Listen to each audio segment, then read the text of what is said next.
you know, is the key. That gives the character to the action, which then determines the type of result from that action. Sangye chedang soke chognam la jancho badu dagni kyab suchi dagi chönyen gipe sodam ki drola penche sangye dropa sho Sangye chedang soke chognam la jancho badu dagni kyab suchi dagi chönyen gipe sodam ki drola penche sangye dropa sho Sangye chadam soke chognam la jancho badu dagni kyab suchi dagi chönyen gipe sanam ki drola penche sangye dropa sho.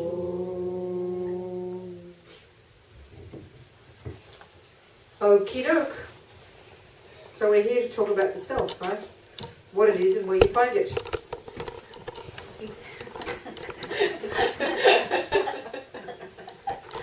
I can't see you, Sean. Sean, you're hiding behind the pillar. You can't hide. He wants to do his work on his iPad. That's why he's hiding. I know. Okay. All right. So let's just unpack some of these words. You know, I think our big problem often with the Dharma is because the teachings have been passed down so nicely in these oral lineages that, you know, here we are in the 21st century saying things as they would have, if they're speaking Lama Tsongkhapa language, we're saying things as they would in the Middle Ages, in the same structure, and indeed right back to the Buddha, you know. So sometimes we really can't get our head around the usage of the words, you know, and the way, the tradition that has developed over the centuries. So let's look at this word self, but let's look more crucially at this word emptiness. How do we get our head around the word first, just the bare meaning of this word, emptiness, and the way it is used? Once we get our head around this, I tell you, intellectually it's not complicated to understand emptiness. But our problem is we're not used to this way of talking about things in a negative sense. So let's look at that first. Well, first of all, the word self. You know, this is the word atma in the Hindu tradition, I suppose, in that language, isn't it? And so the equivalent is the word soul, I'd say. In the Christian teachings, the equivalent is this thing called a soul. So basically, Buddha had, you know, the context, the historical context is Buddha, of course, is coming out of the Hindu tradition, and so he is discussing this very nature of self. And I remember reading recently His Holiness was saying something like, maybe 3,000 years there's been this discussion about the nature of self. You can see certainly in the West, in the scientific world, this is sort of, some people talk about this, but this discussion, he said, it seemed to come really from the Hindus, probably the Greeks and these people talked about it, the nature of a self. What is a self? And of course Western psychology is looking at all this, and the Western scientific view, self. Also, Buddha then is arguing with the Hindu position that asserts this Atma. He's saying basically there isn't one. So the trouble with that is, we then, as soon as we hear there isn't one, we become nihilistic and chuck the baby out with the bathwater. So we've got to really listen to it in a more sensitive way. Buddha's basically saying that there is a self conventionally, but not ultimately. And that's the trick for us. That's the trick. So that's the first point, and we'll go into it. But let's look at the use of the word emptiness, just the bare bones word. So emptiness, it's a noun, the emptiness of something. It's rather than just saying merely not, you know, the word really means lack or absent or not, but it's turning it into a noun. And that's what puzzles us. We think of something, a thing called emptiness is peculiar to us. But if we understand it, and let's do that now, it isn't that complicated, and we can understand the reasoning behind it. Why he's turned it into a noun, a thing we have to get, that we have to cognize. So, okay, it's, you know, this cup, let's say here, if you can see it with your eyes. See, I told you, Sean wants to do some work, that's why he's hiding behind the pillar. Even when he's in front of me, he's still doing the work. Maybe he's keeping notes. Who knows this Good work? little Buddhas. So listen, have a look at this cup and we will all see, will we not? Here, look, cup. We will see it's not red, won't we? So we'd just say, yeah, all right, it's not red. But the Buddha would tell us, he would say to us, I want you to cognize the absence of red on this cup. Now, it's a very quaint way to talk, isn't it? You see, you're looking puzzled already. Aren't you? You're being puzzled, right? Exactly. So let's unpuzzle you. So do you agree? What's your name? Mark. Do you agree? There are two colours on here, we know that. There's blue and there's white. But do we agree that on this cup there does exist blue, Mark? Do you agree with that? I agree. On this cup there does exist blue. It's a quaint way to say it, but it's a true statement, isn't it?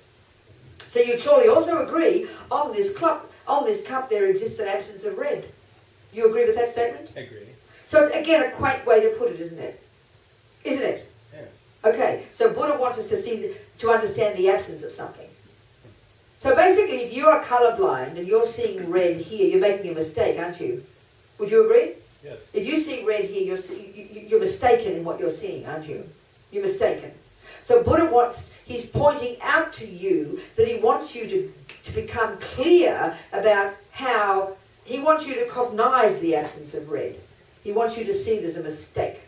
So let's say, for example, I use this example, let's say you're running late and in you always keep in the little side table by the front door your keys. And you're running late. And you run to the drawer, completely convinced the key's there, and you open the drawer and you go, oh my goodness, what do you think you saw there, Mark?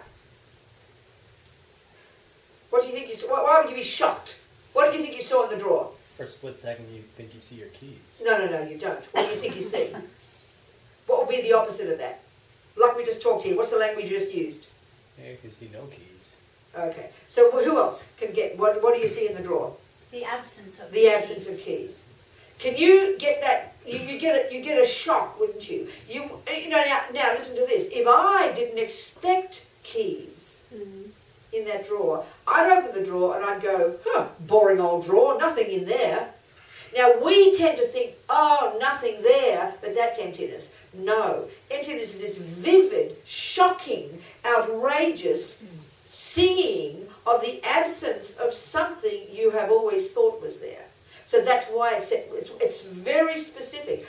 The emptiness of I doesn't mean, oh, well, there's nothing there. But when you have, and the only person who would see the absence of keys is the person who expected keys. Expected keys. Believed keys were there. You agree?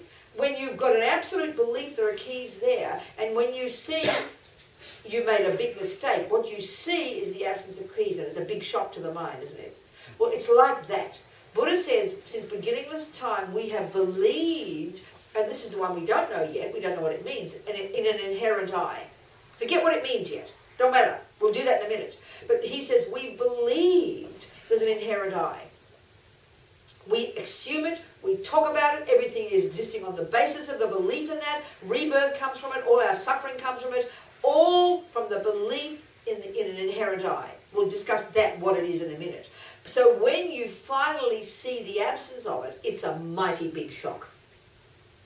But he wants us to see the absence of it. It's not enough to say he wants you to see it as blue. You're really convinced this is red. So you've got to find the problem. There's no point in bullying you into saying, no, you're wrong, it's blue. You've got to attack the problem. You've got to check your glasses, you get your eyes tested, you check that your use of the language, are you sure you've got the right definition of blue, of red, whatever. And then when you've fixed it up, you've checked your eyes, you've checked your glasses, and you've corrected your mistake.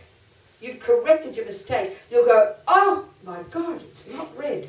You'll see the absence of red there. And then what will you see after that? Once you've fixed your mistake, what would you then see? Once you've seen the absence of red, what would you then see? What's existing here? Blue and white. Blue. You'd see the truth. So this is a simple example, clearly, because this particular I that we think exists, which Buddha says doesn't, We have believed that it does since beginningless time. All of our suffering is based on the belief in it. All the dramas of life are based on the belief in it. All our rebirths are based upon the belief in the presence, in here somewhere, of an inherent I. And so we have to do a mass of deconstructing, of use of logic, of incredible analysis, of incredible hard work to finally remove the veils from our eyes.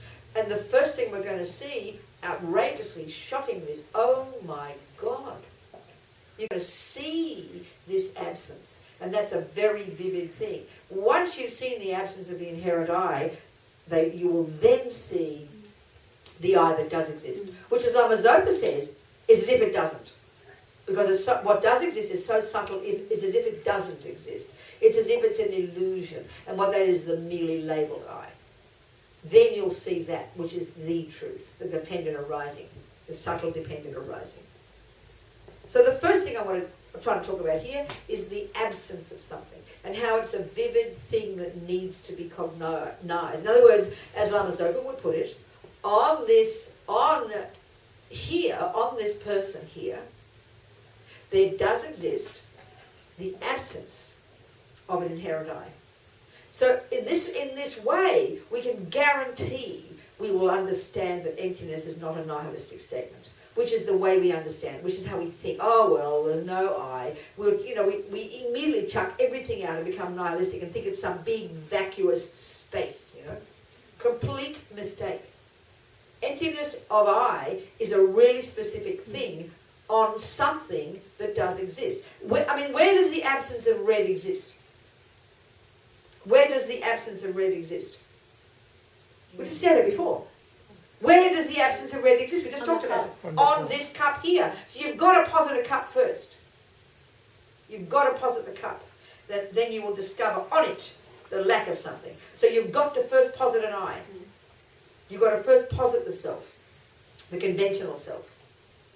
And what's that? That's the self that exists in dependence upon causes and conditions, or the self that exists in dependence upon parts, and then finally the self that exists in dependence upon the name self. That's the dependent arising self. So you have to first establish that self. Then you investigate how that self exists, and you will discover finally on that self that does exist conventionally the absence of the inherent self. So it's not possible to annihilate that self. It's an utter impossibility, because if there's no self, why bother talking? Why bother discussing it? It's an utter absurdity. So how do you first establish the conventional self? Well, first of all, the Buddha's saying we have to first, we have to establish. This is called an established base, or a phenomenon, or an existent. So we first label it. We first have a name, cup. Then we have to define it. You've got to define your terms. This is completely fundamental. This is so fundamental. We've got to establish this thing, establish it as an existent. Then we can begin to discuss how it exists. So we first say it's a cup. Then we have to define it. And definition is unbelievably important. If we don't define our terms, we can't even begin to communicate. And a definition has two parts. Very simple. The first part tells you its conventional characteristics. This is a clay container, a round clay container with a handle. So, I'm a little girl. Mummy, what's a cup? Well, that's that clay container over there, darling, with a handle. Oh, I see it. Yes, yes. That tells you, the first part of the definition tells you its conventional characteristics. I can recognize it, but I'm not happy yet. But what does it do, Mummy? Oh, sweetheart, it holds my tea. That tells you its function. That's the definition of a cup. This flat-bottomed round clay container which holds tea. Now I know what a cup is. But that's not enough yet. We've got to make sure we're right. So we've got to fulfill its function. We've got to make sure that it does the cup that the definition says it does its job. That is the way the definition says it. We get the tea, we pour it in. Does it hold the tea? Yes, it does. It's a cup. One more thing to do. We have to now make sure there are no other valid cognitions in the minds of others, a valid cognition that contradicts that. And if we establish that, that's how you establish that there is a cup conventionally. And the Buddha says that's how everything exists. You name it, you define it, it fulfills its function, good enough. But he says we're not happy with that.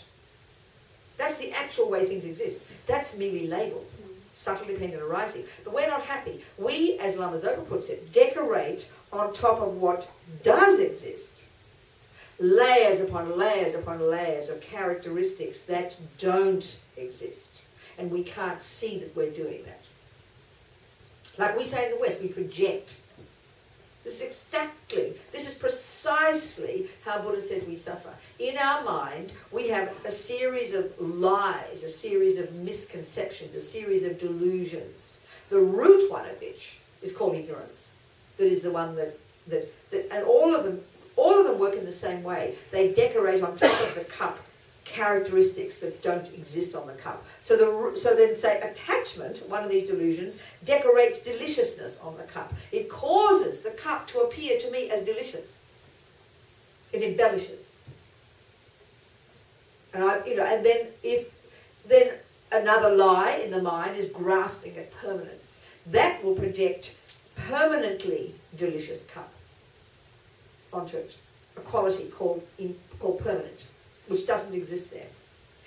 And then the root delusion, which underpins all the others, called ignorance, maripa, the biggest lie of all, and you can't separate it because it infused, all the others are infused with it. They're based upon it. That projects delicious cup out there from its own side, in and of itself, intrinsically, truly. All these terms, all these are synonyms. We don't know we do this. As Lama Zopa says, we don't even think our mind plays a role at all. You know, if that's an ugly cup, if for my mind, I'll say it's ugly. Then I'll have a war with you if you dare to disagree with me, won't I? Because it is ugly. Can't you see? You're stupid. It's an ugly cup. That's ignorant mind. That's this fundamentalist mind. And that's the function of all the delusions, in particular the root delusion. We believe in what we see, basically. We think, nothing to do with me, it's just an ugly cup. What do you mean it's my mind? Don't be ridiculous. We wouldn't even know how mind plays a role. And this is what's most shocking. And this is what Buddha's saying. We're not seeing what's true. It's not some cosmic idea. What do you mean not true? It's a cup, come on. We don't realise there are all these different delusions in the mind dumping their own projections onto that cup. And we can't see. In other words, we can't distinguish the cup that our mind makes up and the real cup. This is how Buddha talks. When we get our head around this approach, we can really, really work it out. So it's not mysterious. It really is not. We've just got to squeeze our brains a bit and learn the right words. Like you do with mathematics, music, computer science, everything else. You've got to squeeze your brain. You can't stop squeezing your brain to learn anything. Same here. It's not just some cosmic idea, you know. This is what Buddha's saying. There is a cup that does exist, that holds your tea, but not from its own side. That's the tricky part. So, he wants us to see the absence of the fantasies, basically. He wants us to see the absence. It's not enough to say, let's see how it is blue. It's not enough to say, let's see the dependent arising, Robina. It's too subtle. He wants us to use logic to argue and deconstruct the lies in the mind in order for us to see the mistake that our mind is making, and then to see the absence of that projection. That absence is the point. And that's, they say when you first have your first, as long as Zopa says in this document I sent you, I don't know if you've seen it, but you know, if it's in your iPad there, maybe it's in, you know, as Rinpoche says, seeing for the first time, and they talk about, they call that a first moment of your non-conceptual insight into it, the first moment of your non-conceptual, genuine, direct seeing of it. He says for the really high practitioners, it's a blissful experience. For the slightly less high practitioners, it's very scary, but better than nothing. To see the absence, like the shock when you see your keys aren't there. Oh my God, no keys. It's like everything in you is freaking out. Can't be possible. Not possible. They were there before. It can't be possible. We live in denial. It's shocking. Like it's a shock. You know? When your money's all missing or your car's not in the parking spot. You don't just see, oh, there's no car there. You see the absence so vividly in that spot of your car that you're convinced is there. It must be there. I just left it there. How can it not be there? That's that kind of shock we have. We understand that. We get it. You understand what I'm saying? We see the absence of that car, the absence of those keys. The horror of it. It's not just, oh, no cars in the parking lot. There's the absence of my car in the parking lot. That's a very vivid thing. That's how we have to think. That's the way of using this term, emptiness. Not just see like vacuous, empty parking lot. Completely wrong view.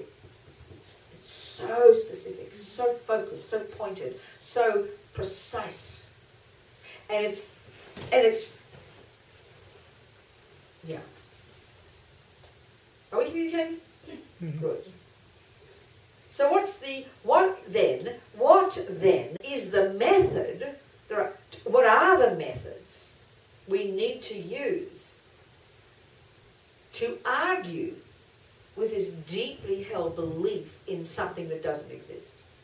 You can't just bash away and say, oh, emptiness, emptiness, there's no I, and hope for some vision to come one day. That's just superstition. We have to argue with the deeply held assumptions. And there's so many arguments that we use, you know. Love, as Amiyeshi puts it, you know, the argument of dependent arising is the king of logics to prove emptiness. So, you know, if we're talking, there's many ways of meditating on emptiness. You can do meditations like in Tantra, where you dissolve the deity and you dissolve yourself into empty space. As Amiyeshi puts it, that's not the meaning of emptiness actually, but it's a very tasty method of letting go of the grip of this fantasy sense you have. And you get a sense of, they talk about meditating on space like emptiness. You can meditate on the mere clarity, on just space. It's helpful to the mind. These are all little kind of tasty techniques that help us loosen the grip of the grasping of this I, you know. But the approach we're discussing here is, like I said, squeezing our brains. So how do you squeeze your brain to see emptiness? You think about different things. So the classic one is thinking about dependent arising. There's the argument of called one and, you know, there's the argument of called one and many. Let's just do that exercise. Let's say you look at my table here and you will see, I'll say, my table has a cup, an iPad and a book. Now, because we all know English, when we say my table, you know I'm referring to the table next to the person who's speaking. The sound is coming from my voice, so you know my table refers to that one, not that one, isn't it? Unless you know that's got the label on my table. So we all know, we look over here and we'll go, oh yeah, she's talking about her table. My table, there it is, has got a cup, an iPad and a book. Well, you look with your eyes, and we have to prove that's a valid statement conventionally. Conventional language here. How we all communicate in the world, ordinary language. So we're going to check with our eyes. There's a cup, there's an iPad, there's a book. Forget the stuff behind here, okay? And you'll go, you're correct, Robina, that's a correct statement. Your table indeed has an iPad, a cup and a book. Now, let's analyse this and really prove it's true conventionally. Forget emptiness here. Just conventionally we're discussing here. Conventionally. Forget emptiness. If it is a true statement, we have to point out 4 separate phenomena, don't we? One is called my table, one is called an iPad, one's called a cup, and one called a book. So because we've named each one, we defined our terms, and we know very well a flat-bottomed clay container that holds my tea is not the same definition as an iPad, is it? We know that an iPad is a, you know, whatever it's called. We define our terms. You with me, people? So we know that if there is a cup, it has to be something that isn't an iPad, or a book, or a table. You agree? And if there is something called my table, it has to be an individual thing that isn't a cup, an iPad or a book. You get my point? It's very obvious. It's breaking down what we can see immediately, conventional reality. So therefore we can all agree it's a correct statement. My table has a cup, an iPad and a book. No problem. We just proved it. Conventionally. It's not a problem. It's not an conventionally means the way the world talks. It's not complicated. Now, I have a nose, a hand and a foot. Do you agree? You agree, right? Yeah. So same argument. If that's a correct statement, how many phenomena do we have to point out that are separate from each other? 3. How many, what did I say there? Nose, eye, foot. Pardon? You said nose, eye, and foot. But what's the subject of the sentence? You. Right, so how many phenomena is that? 4. Precisely. Exactly. So now let's check each of those. So if it's a statement, a true statement, like I just said here, we have to point out 4 phenomena, don't we, that are separate from each other. You agree with that statement, people? You agree with that? All right, there's a nose, put it there. There's a hand, put it there. There's a foot, put it there. And now point out the eye. That isn't a nose, that isn't a hand, that isn't a foot, and for that matter, isn't everything else. You won't find it. Very simply, it's most annoying, but you can't, can you? It's most irritating, but you can't see it, can you? You can't find an eye that isn't the nose, the hand, and the foot, can you? Can you? No. It's right there. Proof. Right there. But it's very annoying. So Courtin in the 7th century got us to do this analysis, you know, to break down and to literally, in your mind, do this analysis of breaking down all the bits of you into their component parts. We, of course, utterly believe when we do that exercise, we're going to somehow end up with a part called I that kind of runs the show. We really believe that, and that's the point. This is a gross way of talking about selflessness, not the subtlest. We believe that 1 trillion %, that there will be a thing left over after you put all the parts out there. We speak this way, we feel this way, everything we say implies it, everything we feel implies it, everything we do implies it, the way we talk every day. How dare you insult me, you know. If you insult my nose, I'm going to say you insult me. If you, as Pavanka says, you nearly fall over the mountain, you don't say, oops, my body nearly fell over the mountain. You know, you don't say that. You say, I nearly fell over the mountain. We have to think, I mean, this, you know, they go study this for 30 years and then go meditate like this for 30 years, okay? We're just, you know, got to look into these things. Because it's sort of like if I have accused Sean of stealing my money, and I believed for 30 years, and every time I talk about Sean, everyone ever says anything, Sean is a thief. I believed he's a thief for 30 years. I believed it deep, profound. I've never seen anything but Sean the thief. And then one day, someone proves to me that Sean didn't steal. It's very hard to believe it, because you've built up so much for so long, and everything you've done, you've sued him, you've done this, you've rejected him, you've thrown him out, you've accused him to other people, you've proven it with absolute certainty. So it's so unbearable to see the absence of that thief, because so much has been invested in proving that you were right. Well, for eons, Buddha says, we've been investing everything in the presence of his eye. So it's like impossible initially to recognize the mistake, you know, because you've got so much invested in it. So much. It's unbearable. It's impossible.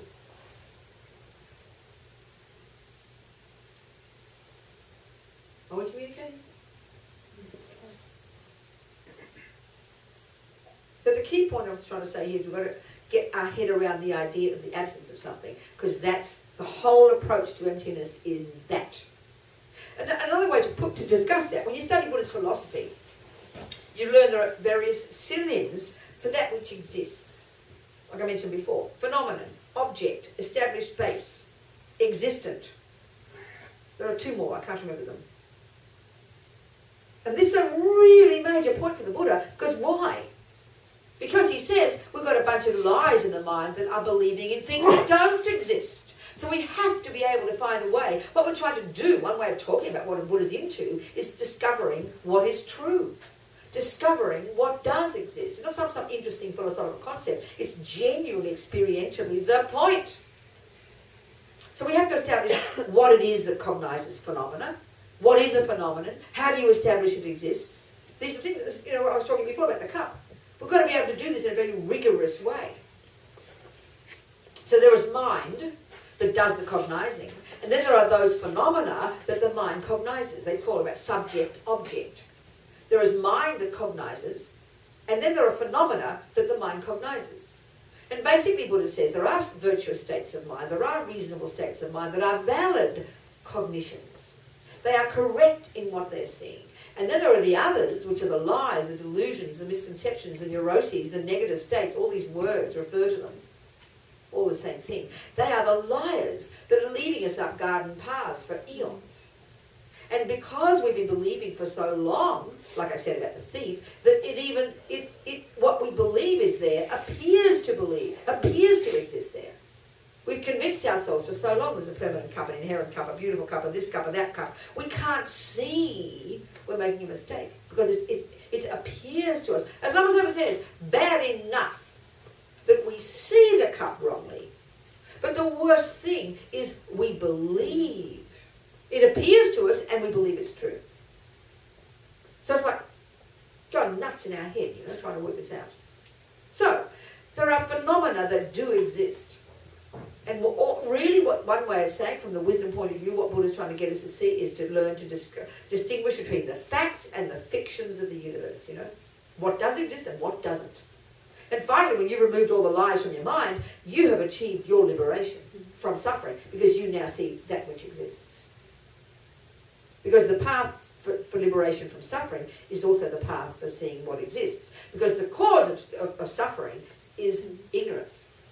We've got an interesting relationship, you know, between wisdom and happiness and ignorance and suffering in the way Buddha defines these terms. So, there are phenomena that do exist. I was going to say something there and I forgot what it was. I was leading up to it. Can't remember now. Where was I going with that?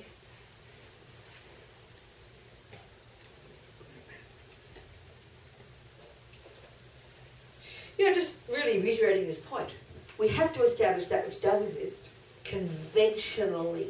Conventional reality, as the Buddha would call it, is just simply using ordinary language, ordinary day-to-day things. There's a table, there's a clock, there's a this, there's a that, there's a good, there's a bad, there's a cushion, there's a red, there's blue, there's pink. Just to get things right conventionally is already incredible. Then we take that conventionality and look at it and investigate to find the mistakes that our mind is projecting onto it in order to see the absence of those projections. That's the ultimate reality. So the shorthand for all this stuff here, you know, the shorthand for conventional reality is dependent arising. That a cup exists in dependence upon, actually, countless causes and conditions. And you can't find the beginning of those causes and conditions once you start. And that you won't find cup in anywhere among any of the causes and conditions. Because cup is nothing other than the causes and conditions. So by thinking about dependent arising in terms of causes and conditions, thinking about that, what that triggers is the recognition, oh, I see, therefore there's no cup from its own side. So in other words, the absence of inherent cup is the conclusion you come to from squeezing your brain in thinking about dependent arising. We think, when we think about the two kinds of, okay, there's two kinds of meditation. Many ways of discussing them. Here, in this particular way, you've got your first kind of meditation, which is concentration meditation. And then the second kind is insight meditation. We're using this in terms of the Lam Red. Insight into emptiness. Insight's a great word in English. In many languages, they haven't got a really good word for that. Insight, inner seeing. It's very good. It's like, you know, the experience of it. So you've got to have the first kind of meditation, which is concentration. Then you go to the second mode, and you use a method called, this grand term in Tibetan, very medieval, like all their phrases, called analytical meditation. Remember the word meditation meditation? Gom. It's the verb to familiarize.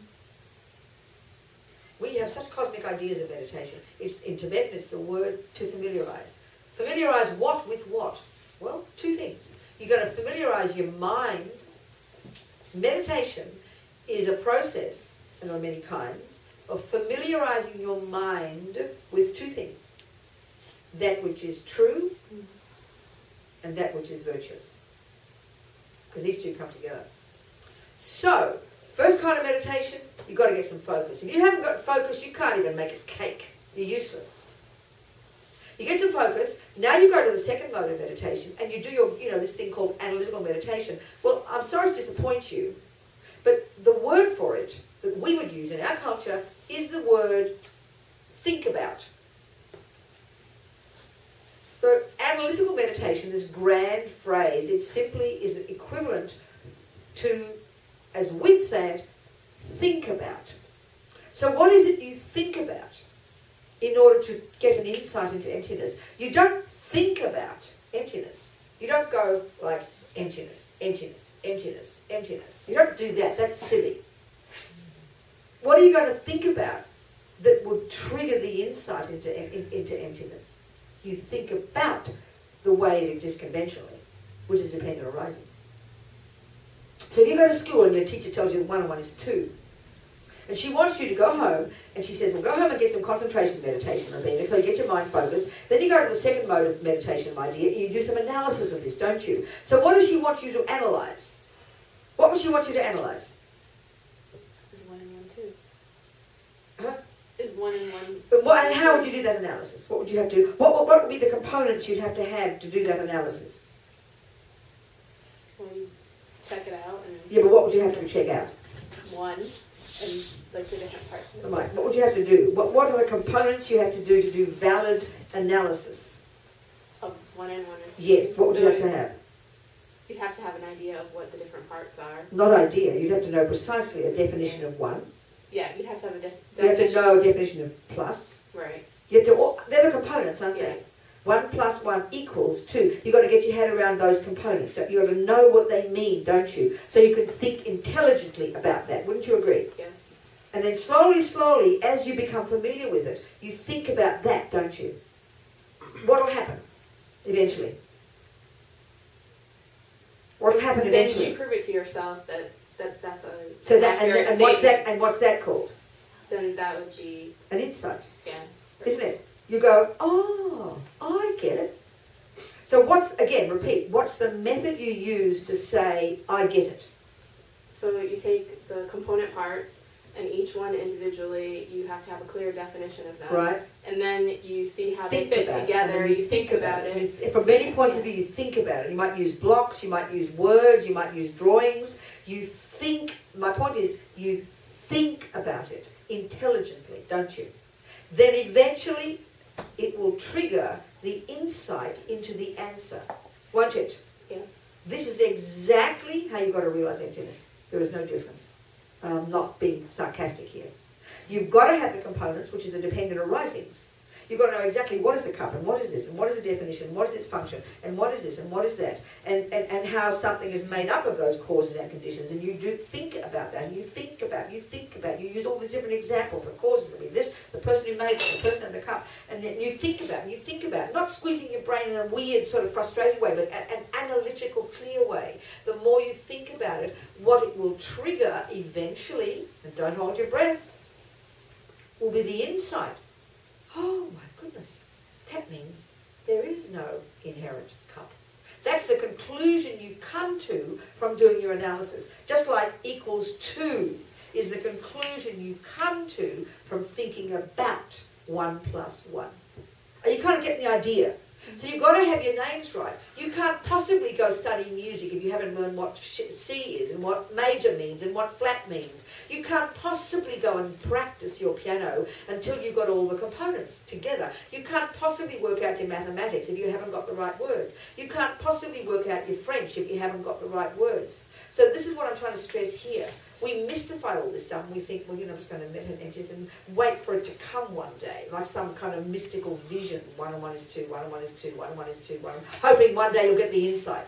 That's how we think about meditation. It's so superstitious, it's beyond belief. And it's lazy. It's cheap and lazy, Are you kind of communicating a bit what I'm saying? Mm-hmm. You've got to know the nuts and bolts. You've got to know what is cup, what's the definition, what does it do, what's its function, what does dependent arising mean, what's cause and conditions mean, what's a cause, what's condition. You've got to know every one of these words clearly. You've got to understand that. Then you think of the causes and conditions that do produce a cup. More and more you do that analysis accurately and carefully, the more it will loosen the grip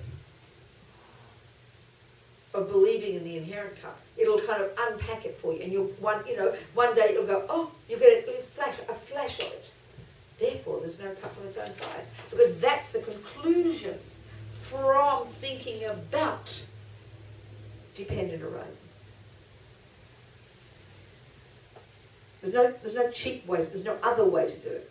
There are many ways of meditating on emptiness. You can sit there and have great devotion in your guru, and it might trigger you realising emptiness. I mean, Atisha's servant, Drom Tompa, was taking care of he wasn't cranky, I'm sorry, he was an old man, and he would carry his kaka, with his own bare hands. And they talk about this story, and he has such devotion for Atisha. And he's walking down the stairs, and he stops and gets a realisation of emptiness. Well, you can try that one if you like, it's a method.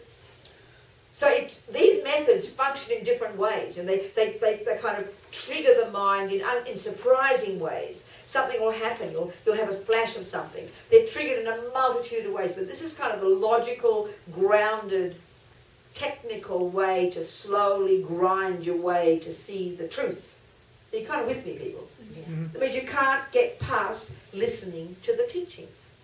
We mystify this stuff. We mystify emptiness. It is not mystical.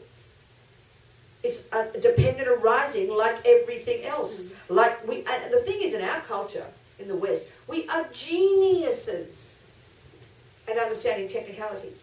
We put so much information in our minds. We learn the most phenomenal things. We are incredibly intelligent. You've got to use that same intelligence. It's not some special other part of your mind to get the dependent arisings right. The same part of your mind that will do mathematics, that will do accounting, getting everything reconciled, every number exact. The same part of your mind that works out the architectural things of or engineering. I'm not joking now.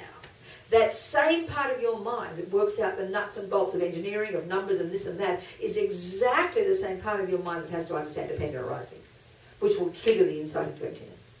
So we're all primed for that. We're all trained this way. We've got genius brains, So don't mystify emptiness. It's just being lazy. Are we communicating? Yes. Now, the more tasty, the more subtle way of thinking about the dependent arising, let's say, of the phenomenon called self. Well, I know where I was going before about the synonyms. Now I know where I was going. Okay, we'll go there. So the more subtle level of dependent arising is that I, and whether it's I or cup, makes no difference. Because Buddha would say, any phenomenon, any object, any existent, these are synonyms, that do exist, necessarily exist in dependence upon this or that. They're all dependent arisings.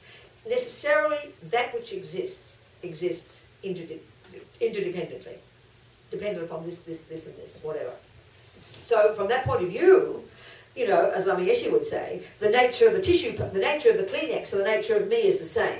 From the point of view of being a dependent arising, and therefore from the point of view of being empty. The nature of Hitler and you are the same. The nature of enlightenment and evil are the same from the point of view of being a dependent arising, from the point of view of, therefore, lacking inherent nature.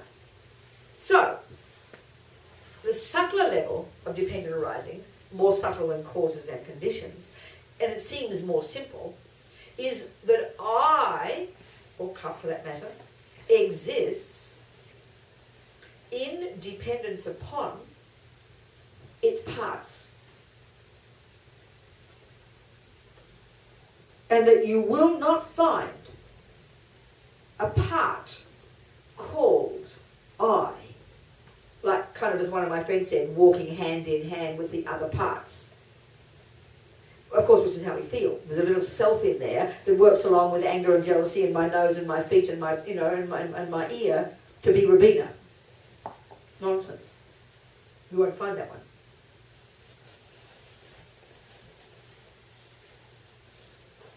Which leads us to the subtle dependent arising, that Robina is a name that we impute by the mind upon the valid parts. You know, we can't just say, oh yeah, that's Robina. You've got to find your terms, remember? No, that's called a cup. We've all agreed. We agree. It's by convention. We all shake hands and agree. We'll all call that a cup. Agree. And that's when we don't agree. It's when we have wars. Sean is a thief? No, he's not. That's when we have a war, you see. We have to define our terms. So, we all agree the label Robina is for this set of aggregates over here. Buddha uses the term aggregates, a way of dividing up a person into 5 bits. Well, more strictly, dividing up a person's experience into 5 parts. But never mind, they keep it more simple even. We can say there are 2 parts, body and mind, of a person. So cup is clay and, you know, paint, whatever. The parts of a cup, you know. The parts of a person are body and mind. So this one here about dependent arising in terms of parts, getting us to the subtlest one, but Robina is a name. Very simply, uncomplicatedly, Robina is a name that we impute with the mind, cognition does it, on the valid parts, the parts that are sitting in this chair here. We've all agreed by convention that the label Robina refers to this object here, the cup refers to that object there. We've agreed upon it. It's by agreement. Convention means this. By agreement. We all agree. And this is how it exists. Robina's a name. That's it. We think, like I said, we think, there's a little self-existent little naked little Robina in there who runs the show, you know.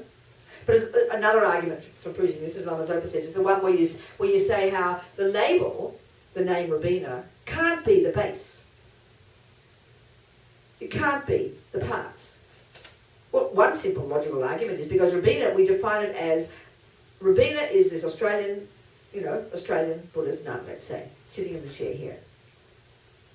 Well, then there's another thing, another part here, there's another thing here. Now we have a name called body. We happen to know the body here is one of the parts of what's called Robina. Robina is made up of body and mind. So there's another name called, so one of those parts is called the body, isn't it? Well, define the body. Body is, you know, whatever you define it. It's not the same definition as Robina. So how can body and Robina be the same? Nonsense. Can't be. It's just nonsense. Make up your mind. Is it Robina or is it the body? Can't be both.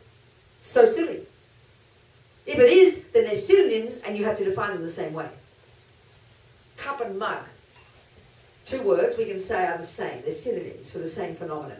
They both have the same function and the same component, the same, you know, conventional basis, conventional stuff. But Robina and body, no. Robina is the name for the body and the Australian body and mind sitting in this chair. Body is the name for the parts of that body, like the nails, the bones, the, you know, so you can't say Robina is the body. It's silly. You can't have it both ways. Make up your mind. Is it called Robina? Is it called body? And Robina can't be called the mind. Mind is that part of Robina that thinks and feels. It's a part of Robina. So how can Robina be the mind? That's silly. And if Robina is the body and mind, you've got 2 Robinas. Even more silly. Pity help you. Pity help me.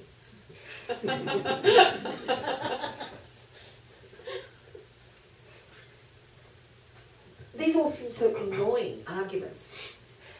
But all they are these arguments to help break down this deeply ingrained belief in the inherent Robina sitting here. So inherent Robina, if there were an inherent Robina, how would it be? Very simple. If there were an inherent Robina or an inherent cup, it would have to be a cup that didn't depend on anything else, that was not a dependent arising. That's the meaning of inherent.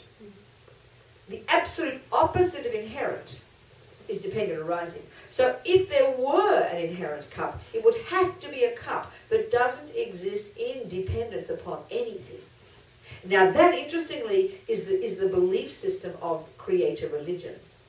The creator religions, like for example Christianity, is a philosophical presentation of inherent existence. God, by definition, is an inherent existent being. It's seen as inferior to be dependent upon something. So God is beyond dependence. God is inherently God, has always been God, is only God, and can never be anything. But the Buddha would say that it's an impossibility to have something exist like that. Impossible. Because everything that exists necessarily exists interdependently, necessarily exists in dependence upon something. So emptiness itself. Okay, like I said before, the Buddha, in Buddhist philosophy you describe the terms for that which exists, because we're trying to establish that which exists. So there are various synonyms: object, phenomenon, established, base, existent, like I said. So we have to establish the name and then the function of a phenomenon, and then we can discuss it. So, back to this argument now. This look. Do you agree that on this cup there does exist blue? Yes. So there is a phenomenon called blue. There is a phenomenon. There is an existent called blue. An existent or a phenomenon, they're synonyms. So existent, the definition is that which can be cognized by mind. So can blue be cognized by your mind? Yes. So therefore it does exist. So there does exist on this cup the absence of red. Yes. Yep. So can that absence of red be cognized by your mind? Yes. So that also isn't existent. So they both got equal status insofar as being phenomena that can be cognized by mind. This is important when this is why, to really get that clear. That's why we don't think of it as the mere kind of like an nothingness, but a very vivid something that does exist. So blue is a vivid thing that does exist. Well, the absence of red is a vivid thing that does exist and has to be cognized by your mind. This is how you have to think, right? So then the absence of inherent I. There is Robina. Robina is a name for a person. She does exist conventionally. So we have to discover on that Robina that does exist the absence of the inherent Robina that doesn't exist. These are the words you've got to get used to. Once you've got your head around the words, like French, like maths, it's not difficult to think it through.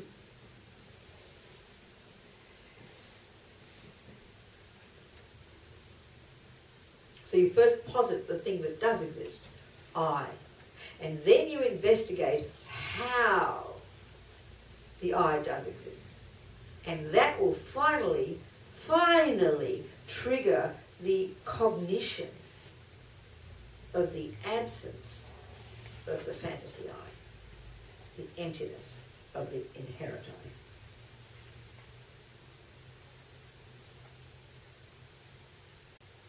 Is there any questions? Oh, I have a question. Yeah, go ahead.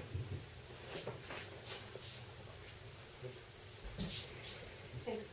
So what about the approach in investigating the impossible I that we think exists? The inherent I. Right, so like thinking about and analyzing what that impossible I would be like, and then through that conclusion realize how you take that to its impossible conclusion and then negate that. Well, the main argument is that if it did exist, the key point about something's being inherent would be it would be not dependent. Right, but the approach that you're talking about through coming to the conclusion that things are empty of existing independently is through thinking about interdependence. But Thinking about how they do exist. Right. No, I understand. Well, but that's easy. There's only one way to say how it doesn't exist. Right. Yeah, and so the only way you can really understand, I understand your point. The only way to really put meat on the bones of the idea of if it were inherent, it would be not dependent, is by understanding dependence. Right. Which is the rich thinking about dependent arising. Right. But aren't you approaching both? Like thinking about how things... That's the conclusion you come to. Yeah. Okay. You have to think about what dependent means before you can realise what a thing would be if it weren't dependent. If you've never thought of dependent, how can you get the idea that something that exists that's inherent would be not dependent? You have to know about the dependence first. Causes and conditions. Parts are merely labelled. There are 3 levels at which things exist interdependently. It's very rich thinking. I know your point is exactly correct. Right, I mean, I'm talking about the gotcha. Like, so when you're getting to the point of, like, the object of negation is that impossible I That's right. that we hold so strongly That's to right. believing in existence. That's right. So, I mean, you're kind of working from both ends. You are, If you of course can you are. get You to- are, both, of course you are. Exactly. Of course you are. Yes. But again, I point out, the key to understanding how something would exist if it were inherent, Right. which is to say it would be a not dependent thing, the only way you can get that is by enriching yourself about what dependent means, Right. which is a dependent arising thinking. But of course, you're right, totally right, totally right. Exactly. Yes, exactly. All part of the thinking. Exactly. Yes. Someone else? Something to say?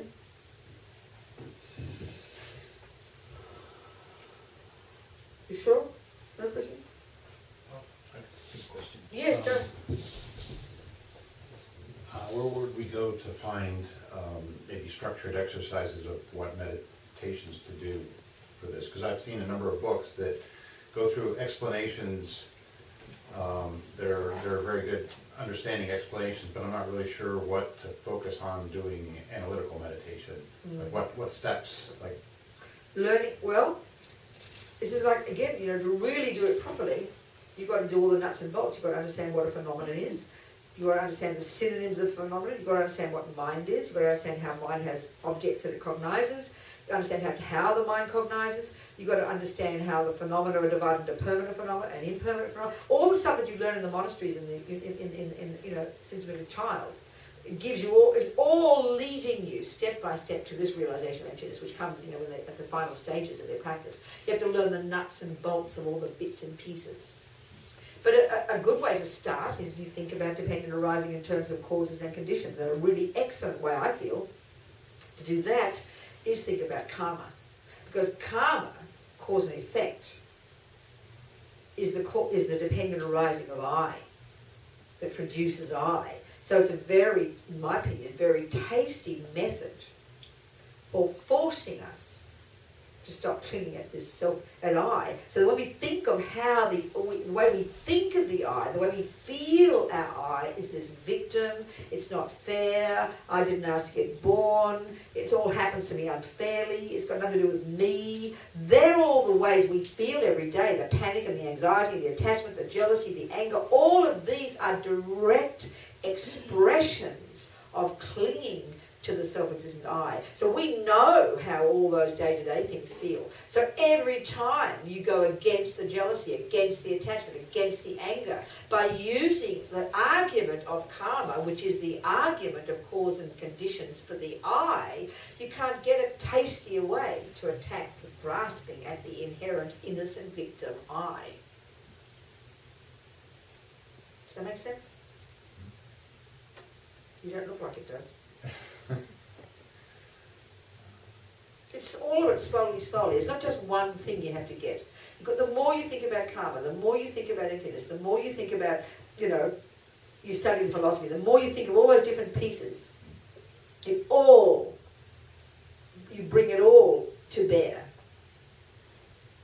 And the more it will then slowly trigger this insight to you. Because dependent arising is the nuts and bolts of a cup. Dependent arising of you is the nuts and bolts of you, which is the past actions you did, the delusions that are there, the conditions out there. That's the analysis every day, which is a real struggle, but it is so tasty because it's the one that does annihilate the clinging to the self-pity me. Because the way we experience inherent I is a self, as Lama Yeshe calls it, self-pity. It's the way we live our daily life is a perfect expression of grasping at the inherent I. It's the living experience of the grasping at the inherent I. So the most, like I'm saying, I repeat, the most marvelous way to break down that clinging is to think about karma. Not just think about karma, think about karma. What does karma mean? Yeah, karma, karma, karma. When the thing happens, when you're insulted, when you're offended, when you're hurt, you know. You bring up, well, that's due to this action I must have done there. And it initially doesn't seem to bear any relationship to why it should lessen my clinging. Because that's how addicted we are to clinging to the self-existent I. It seems just phony in the beginning. like anything does. When you first drive a car, it's pretty phony. When you first play the piano, it's phony. But the more you do it, the more it gets some taste, you know.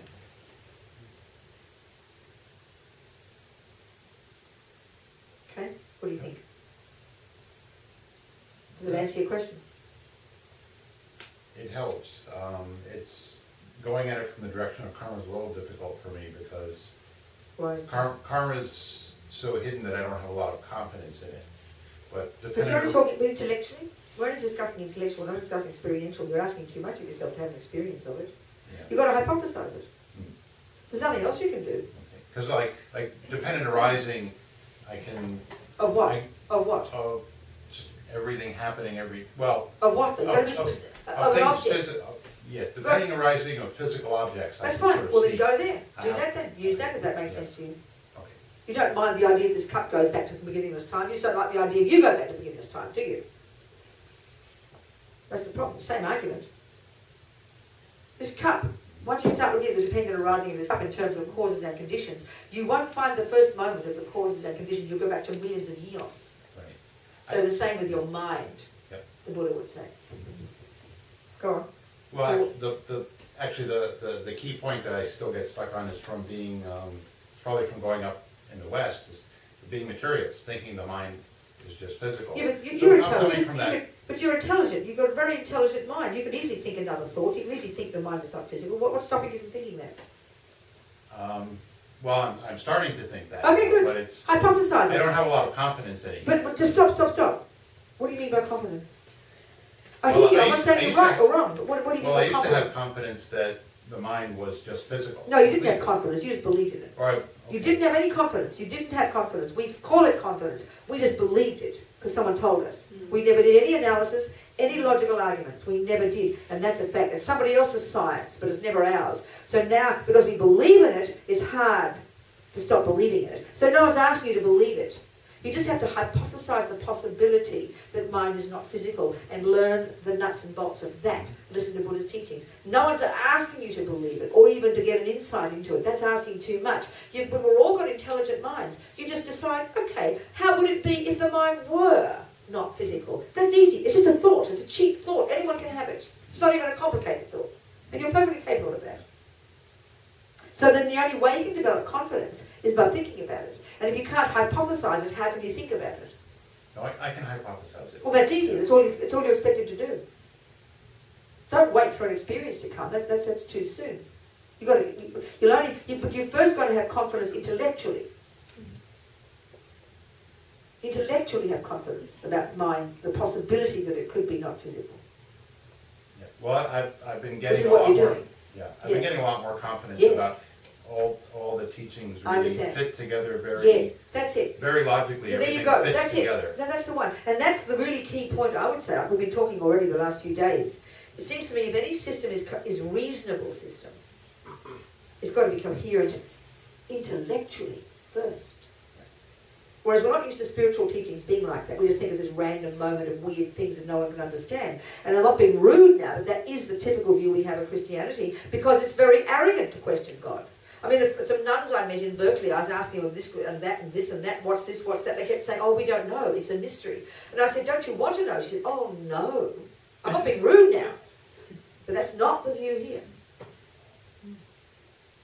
So if Buddhism is valid, it's got to be coherent, first intellectually. Because how else can you start but intellectually? And then you've got to then put the nuts and bolts together until eventually we get direct insight into it. Or direct insight into how Buddha's wrong. And as the Dalai Lama says, then you must reject him.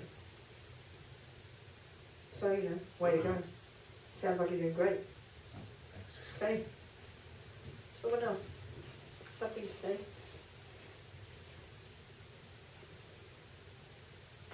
You mean you're all clear? Yes, sweetheart. Hello, my name is Amy. Yes, and Amy. I feel a little panicky. This idea, there's no self. Okay, darling. Is that good? So what does exist then? What does exist, Amy? What does exist? Sitting on that cushion over there. Well, I have a bad back. I feel my back hurts a little bit, and there's a lot of nice colors and people, and Sure. I think it's wonder. I don't know. So does the microphone exist? Yes. How does it exist? It's heavy. I feel Yeah, it. how does it define it? Give it a definition. It's a piece of electronic equipment. It amplifies my voice. Good, okay, good. And so we can make sure we get no other valid cognition. So then unpack it and find the inherent microphone there. Can you do that? Well, it's in my hand. I'm holding Right, it. I it can is. hear So what's in your hand? this black. Right, so Tube. the parts are in your hand, aren't they? Yes. The parts. And your hand exists? Yes. What's your hand? Define it. It's something at the end of my arm that's holding my. Right. So those parts exist. Yes. Where's the hand that is inherent in that hand of yours? Unpack your pieces of your hand. Unpack the fingers and the joints and the skin and the bones. Unpack that I know, that's what's making me and find the panic. inherent hand. You won't find that. That's scary. What is scary? But your hand is holding a microphone. What are you scared of? That's a great question. I don't That's know. right. I just Well, feel this is the panicky. point. That's good sign. As long as Oprah says.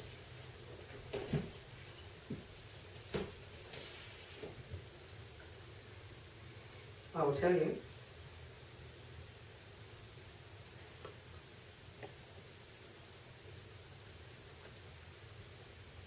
But don't be afraid. Okay. The second kind of experience is one of unbelievable fear, incredible fear. But not just any kind of fear, not just the fear of being attacked by somebody, not that kind of fear. It's a very deep fear, something deep inside your heart, in the very depths of your heart, a very deep fear. The other fear is not fear of losing you. So, yeah, the ordinary is fear that there's, okay. What's something else here? So basically he says you should go into that fear. You know? Fear in your heart means that you've hit the target. So you go into that fear. You go into that fear. You don't kind of, he says the only wisdom that can direct, so that the growth, okay. Knowing this, you must go through the fear. You must complete your experience. Go through the fear like crossing a river. So you go into that. And he says, don't have fear that the eye will disappear. It won't. That microphone won't disappear. That hand won't disappear. Your nose won't disappear. Your hair won't disappear. So in the same way that there's no nose, there's no inherent eye in there on the parts. There's no inherent nose on the parts. And if you look at your lips, there's no inherent lips in the parts. And if you look at your ear, there's no inherent ear. So the key is the difference between inherent ear and dependent arising ear. And we can't tell the difference. That's why it's scary.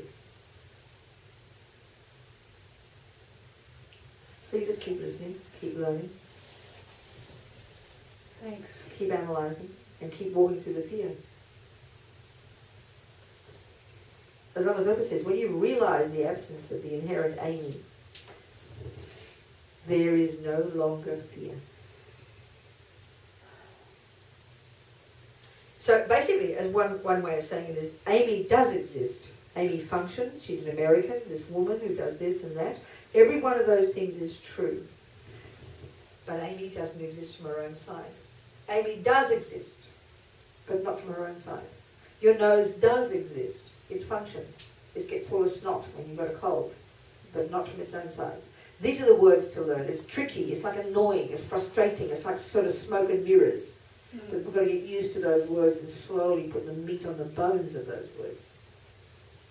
There is an I that does exist, sitting on that cushion called Amy, but not from her own side, not intrinsically, not in and of itself, not inherently. Amy's a name on the parts. And then we'll go, oh, phew, the parts exist. No, because nose is a name on its parts, and mouth is a name on its parts, and heart is a name on its parts, and feet is a name on its parts. So you've got the parts, which don't exist on their own side either. And they all function together to produce an Amy who functions, but not from her own side. I feel less panicky. Good. Thank you. But as Robina says, don't avoid the fear. Go into it. You've got to go into it, into it, into it, into it. Which is an interesting point. But be reasonable, be logical. You haven't got a basis, then change the subject. It's okay. You've got to learn more than words, so you've got some basis to build it up for yourself, not just emotion, you know. Do you understand? Someone else?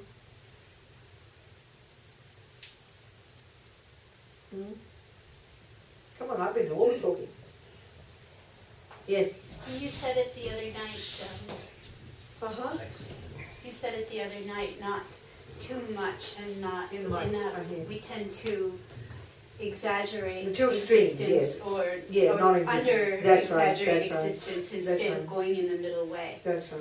And I always found that was helpful. Good. Let's talk Just about that thought. Just That's that right. Well, yes. So, yes, the way Buddha would say, the two truths. There is a cup. Shorthand for conventional reality is that there is a cup that exists in dependence upon various factors.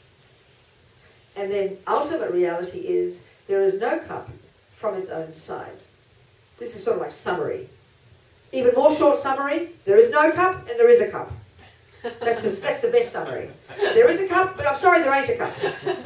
So of course it's understanding that, not just being tricky, you know. So, our problem is this, as we've been indicating. Because we're so addicted to believing there is an inherent I, and we can't distinguish between an inherent I and a conventional I, we can't see the difference. Then the minute we hear there is no cup from its own side, there's no I from its own side, we instantly chuck the baby out with the bathwater. And Buddhists say this. They say, oh, it's empty anyway.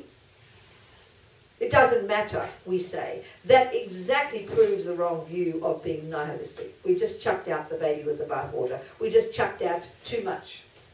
And then we hear that there is an I after all. And we're so relieved. Oh, thank God there is an I. Grasp, you know. So here we over-exaggerated the I. We reified it. We see it as eternalistic and permanent. And this is the other extreme. Well, you could say, I think, that the Western, the materialist philosophical view is an expression of nihilism. And this view is expressed by, for example, the creative religions. Because the soul and the God are seen as inherent.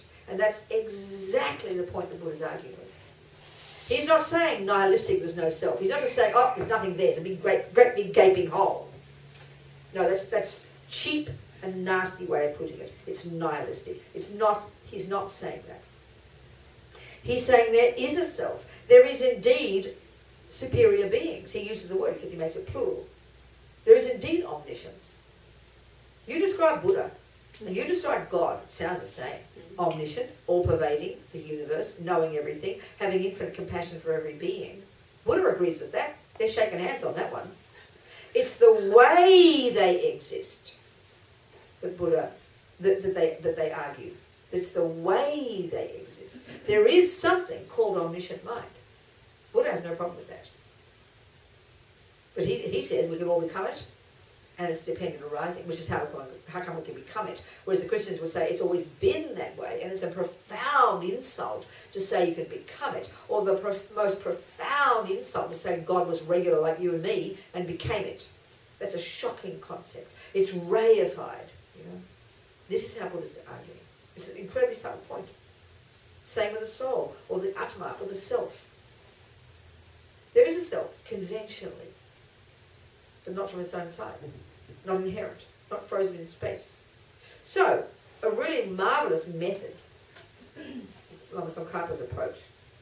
Every time we hear there is no I from its own side, Amy, every time we hear there is no I from its own side, and we panic because we're going to fall over the cliff, we'll go, ha ha, that means there is an Amy that exists in dependence upon various phenomena. And as soon as you grasp, oh thank God there's an Amy after all, you go, ha ha Robina, ha ha Amy, you'll say, that means there is no Amy from her own side. So the more we think about about dependent arising, the more it should lead us to understand emptiness. And the more we think about emptiness, the more it should lead us to understand dependent arising. So it's this tension. We bring these together, indeed, towards the middle way, instead of the nihilistic two extremes, you know. I kind of think of it as Harry Potter and his platform 9 3/4.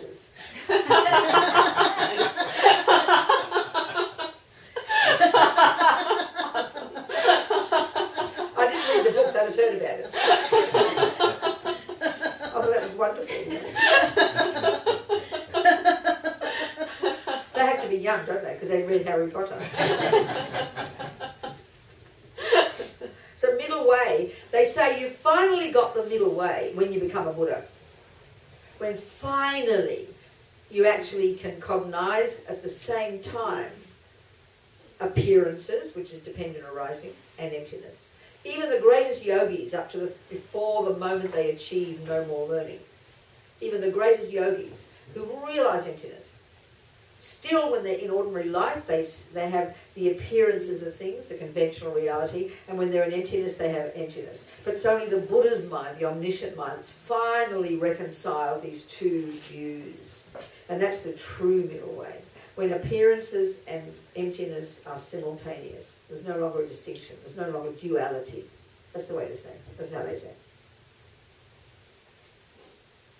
So dependent arising, as Lamin says, yes, he puts it, the king of logics. It's a great way to have these two ways that things exist. The other little arguments are all incredible, so helpful. The one and many. Like, you know, the base can't be the label. The possessor can't be the possessed. You know, it can't be.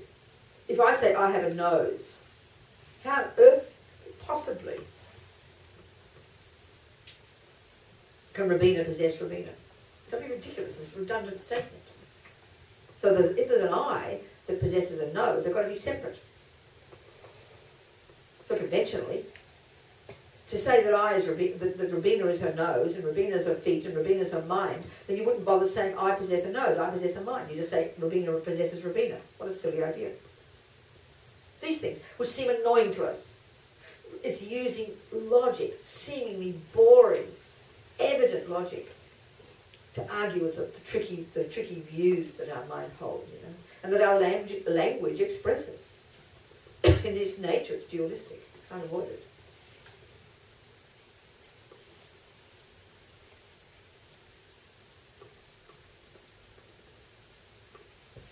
So the thing is, you know, the bird needs two wings, wisdom and compassion.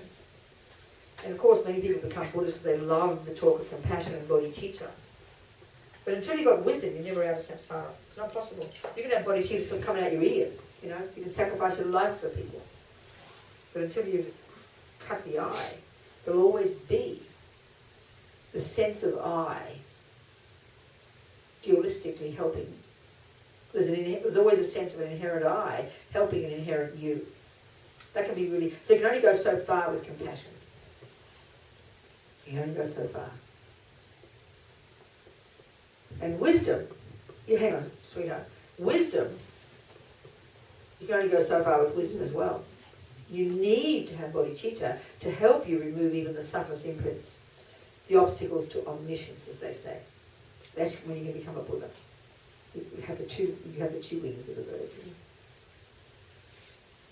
There's this wonderful story, Koti Senchara, I remember the teaching, he said, I'll never forget, he leaned forward when he said it, and he said, no, it's the wrong story. He didn't lean forward. So another Lama leaned forward when he said something. Forget that. So Koti Senchara told this story, not a story, he just mentioned, he said, for this particular level of bodhisattva, I don't know what,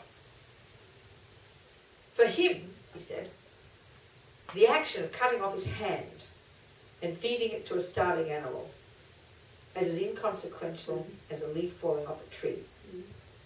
So it would seem to me that level of bodhicitta has to be also imbued with emptiness. Because as long as there's still a sense of an inherent I, no matter how high you are in bodhicitta, there's still, you can only go so far.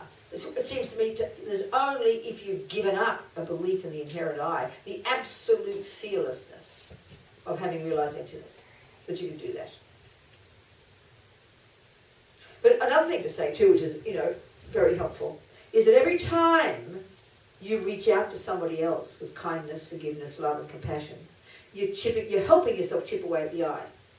And every time you chip away at the I, it gets you a little bit closer to others. So they do help each other. It's impossible for them not to help each other, you know. Compassion absolutely helps you get wisdom, and wisdom absolutely helps you get compassion, but you've got to accomplish both with their own specific methods, you know. Yes, good.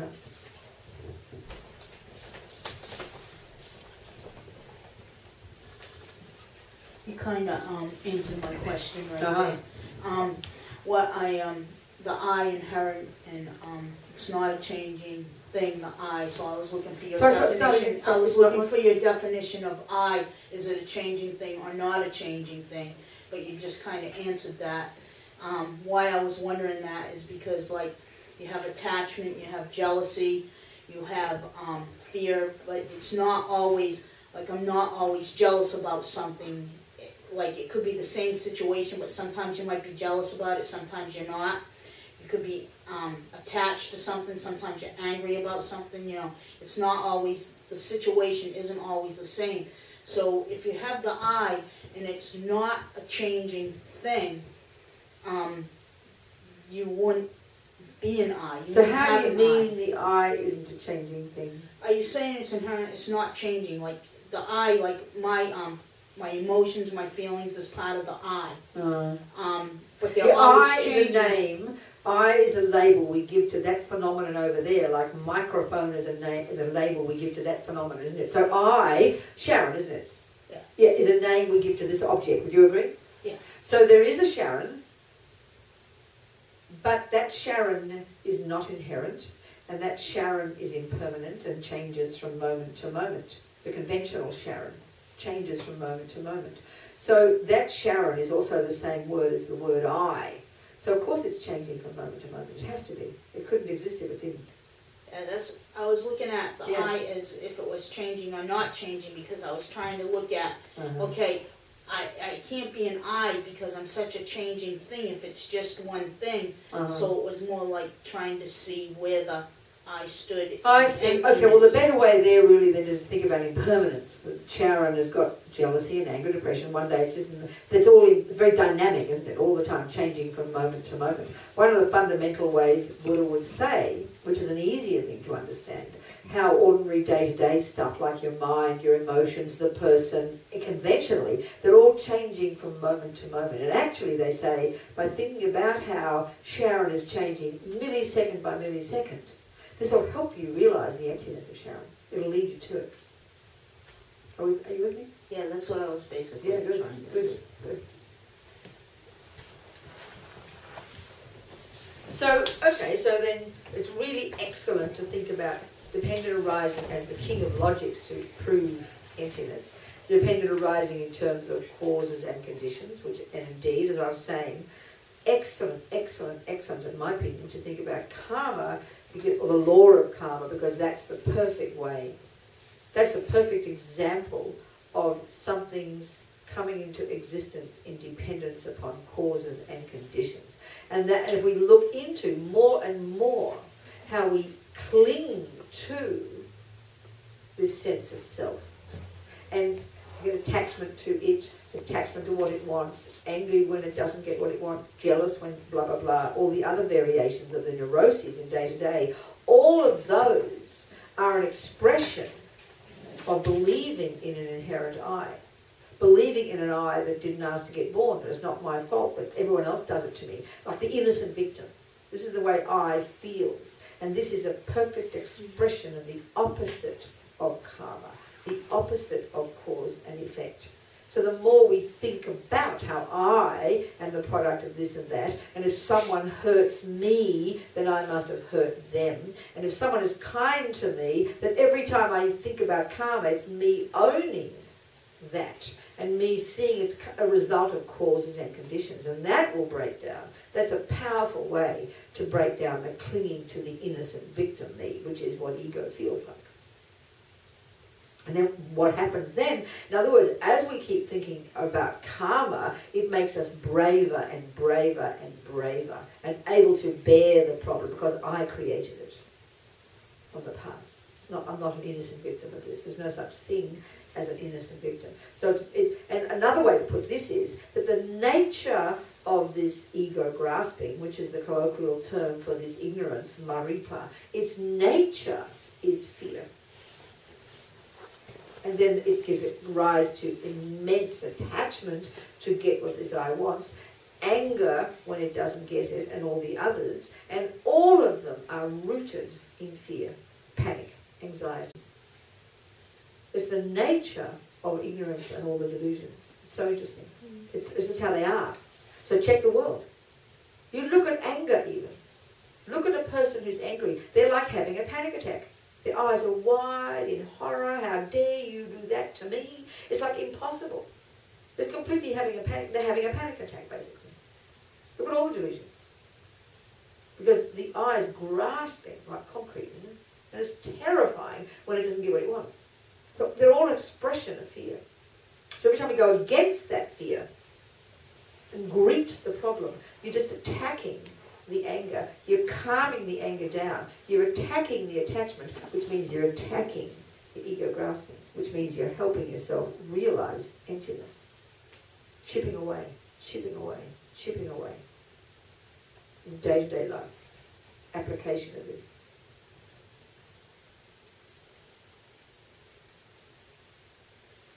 So many methods. You know, you see the chocolate cake and you just feel yourself craving. Like, you can't resist it, isn't it? It's like a panic attack. If you don't get the cake in your mouth, you think you're going to die. This is how strong attachment is, isn't it? When you look at, you're really attached. I remember one time, you know, when I was... What's happened? Here's the old shot. I remember one time when, you know, when I was into relationships, and this particular person I had, you know, attachment for. It was like, I understood in that relationship how people would kill to get what they wanted. The panic of the attachment was so intense. It was like a true mental illness. And the horror, the terror of not seeing the person. I can't describe it, you know. It's attachment. So that's fear. Complete hysterical panic and fear. That's what the delusions are. So every time you go against the panic of not having the cake, because you know yourself when it's even just the cake, whatever it is, a little minor little attachment object. It's like a feeling of panic that if you don't get it, you've got to kind of you'll miss out on it. You've got to die or something. You just got to have it. You analyse your mind. You see your mind. So every time you go against it, you go against fear. You're chipping away at the ego. So you don't have to worry all the time attacking just the ego grasping, which is the root. Every time you attack attachment, attack anger, attack pride, attack jealousy, every time you go against it, you argue with it and go against it, you're weakening the ego grasping. You're getting one step closer to emptiness. It's very, very real and very tasty. Because they're all linked. All these delusions are linked, you know. I mean, even for us, it's a brand new concept, really. In the materialist psychological models and all the complicated phrases they use about mental illness, the Buddha's got this fundamental one that basically day to day, on the basis of ego grasping, the day-to-day cause of all our suffering is attachment. And then when it doesn't get what we want, what's it called? Anger. So we've run between attachment and anger 1,000 times a day. These are our mental illness. Look at a person who's paranoid. What do you think that is? Out of control anger. Gone mad in their head, you know. Based on attachment. They're all based on attachment. If we didn't have attachment, it would be impossible to have anger. It would be impossible to be jealous or depressed. Impossible. And if you didn't have ego grasping, you couldn't possibly have attachment. There's this hierarchy, you know. Once we see this link, this relationship between them, it's so tasty. Which is why we have to study Buddhist psychology. Don't just hear us, oh yeah, attachment, anger, oh yeah, I know them. Got to know them deeply and see this relationship, this intimate relationship between them. That's really using Buddhist psychology really richly. Because we so often, as Buddhists, we talk about this stuff, and then we talk in psychological terms, oh yeah, she's bipolar, oh yeah, he's AD&D, this and that, whatever all these terms are. We act like that's real, and this is just sort of pretend Buddhism. This is just kind of Buddhism, you know. I mean, it's so absurd. If this view of the mind is what gets you enlightened, excuse me, who needs ADD and IDIT and all the rest? Bipolar and all this and that. We all bind those so seriously. But if, it seems to me, Buddhist psychology is valid, there can be no mental illness that can't be described by it. This is logic. If it is valid. And let's face it, if it helps you get rid of all suffering, it's kind of got to be valid. If Buddha's right, you know. So don't underestimate these words, attachment, anger, pride. They sound so simple. Don't underestimate. Get the name right, get the definition right, and then identify it in your mind. And then see how it's linked to ego grasping. Absolutely a voice of this primordial delusion that clings to the inherent I.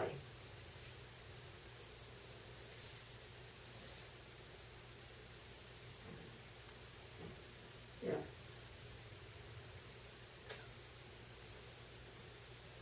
See, another way of talking about it is, in a conventional sense, there is a self, and we all define ourselves in a very nice way. We'll say, well, I'm Australian, or I'm a cricketer, or I'm a gymnast, or I'm a footballer, or I'm fat, or I'm thin. And, you know, we can see they're conventional truths. You are a footballer, you are fat, you are thin, you know, but our trouble is, of course, we exaggerate them. So you so define yourself as a footballer, if you break a leg, you have a mental breakdown. Or you so define yourself as fat that you want to kill yourself. We over-exaggerate those labels. So it is true that you might be this or that. It is true, you might be this or that, you know. But don't exaggerate them.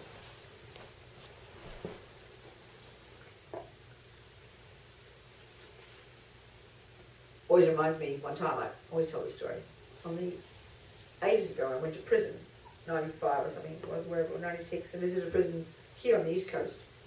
And it was down south of it in Virginia.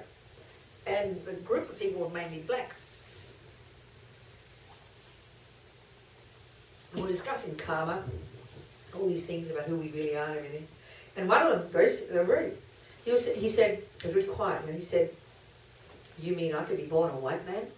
It was really very shocking, you know, because of course, inevitably we do define, especially in this country, where you've suffered immensely on the basis of being, quotes, a black man. You understand my point? So you heal yourself in those terms. You would, no question, very important.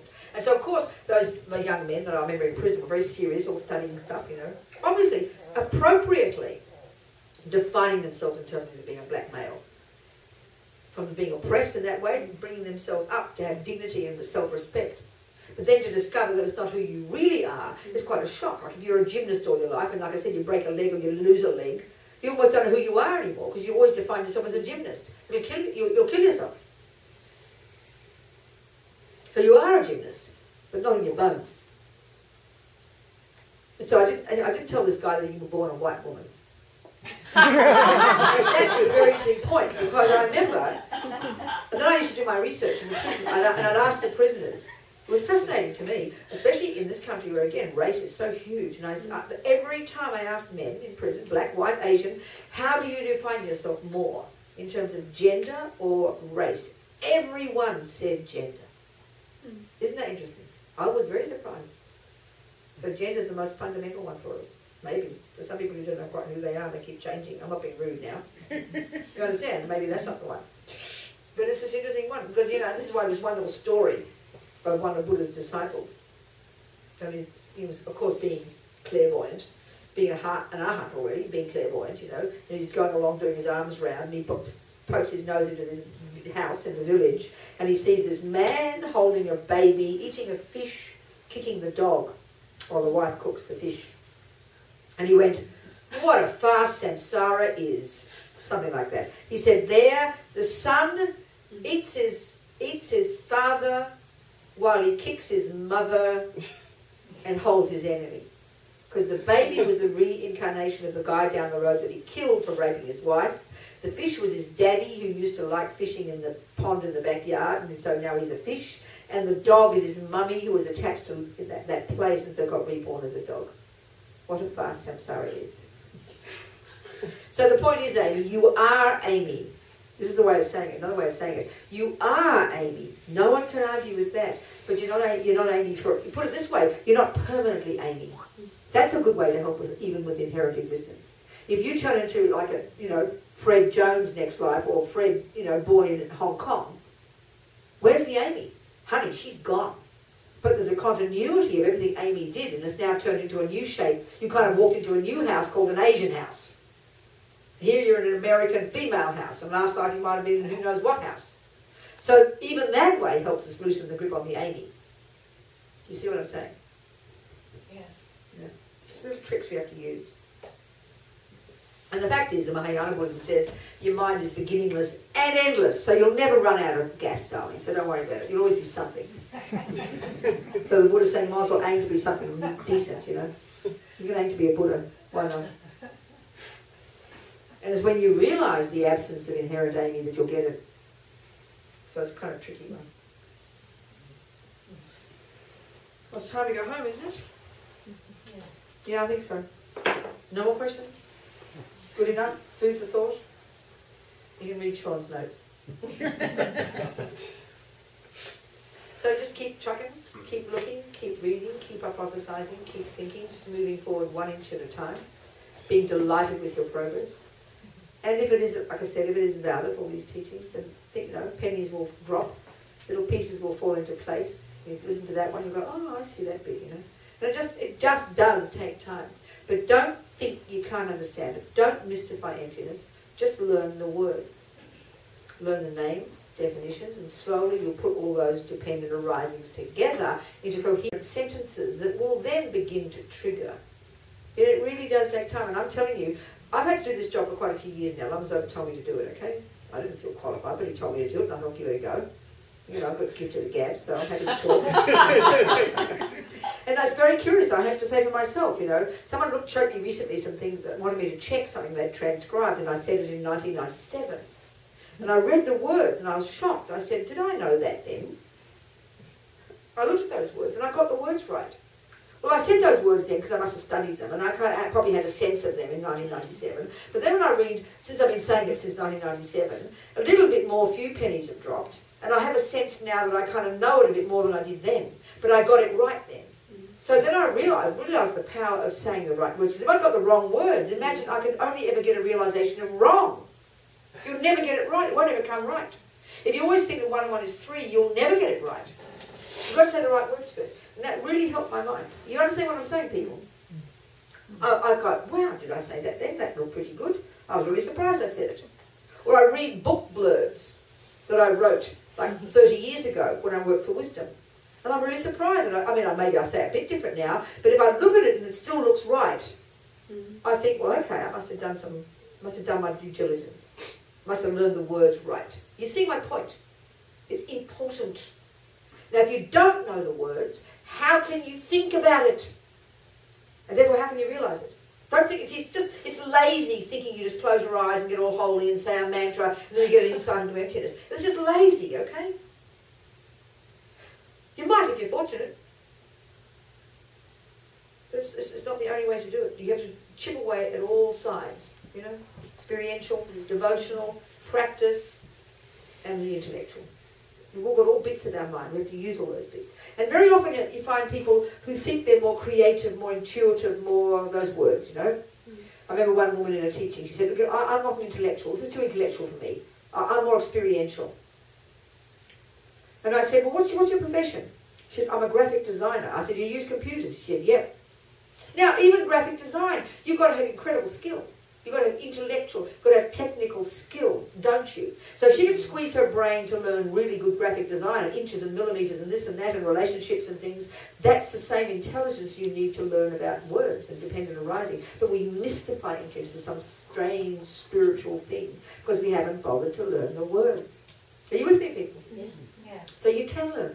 If you can learn another language, if you can learn a skill, learn computers, you can learn the words about emptiness. Then you have the stuff that you think about, which will slowly trigger the insights. Sure, you do your prostrations, you do your mantras, you do your water bowls, all those things. Chip away. They kind of put atomic bombs on the delusions, you know? That's for sure, I'd say. But you take those things on board as and when you feel like it, you know? As and when you feel you're ready. Use all aspects of our mind. Don't cut yourself off. Don't think, oh, I'm not intellectual. It's rubbish. We all have a brain. We all think. Okay. So we're delighting this hard work we've all done. Thinking, analysing, checking. And we turn to the page, a few pages later. We can do it, page 91. We can do the little dedication prayers right there on the bottom of 91. Sort of the first one is kind of thinking these seeds we've planted, every thought we've had since we sat here at 7, has been a seed we've planted in our mind. How marvellous. So we think we're going to nourish those seeds from this moment forward so that they do ripen in our own Buddhahood, no matter how long it takes. And then we can be of benefit to others. Just like we're motivated. And the second prayer makes this aspiration, that bodhicitta, this marvellous, compassion for others, exchanging yourself for others, wish to help others, grow and grow in the hearts of all.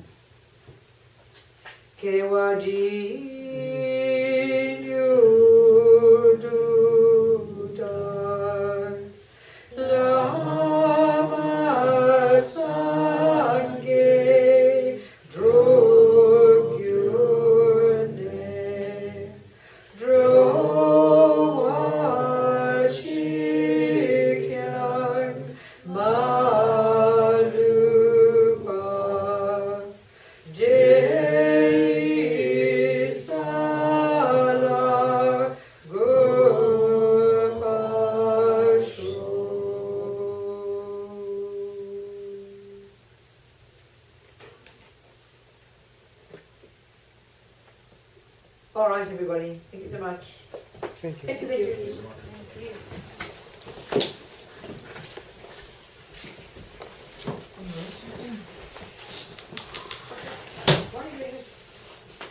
you. I just arrived. I'm not like going anywhere. He's trying to shut me out already. Who's that nun? Who are you? I'm Ani Daltron. Oh, I know you. Come say hello to me. We do, but we don't.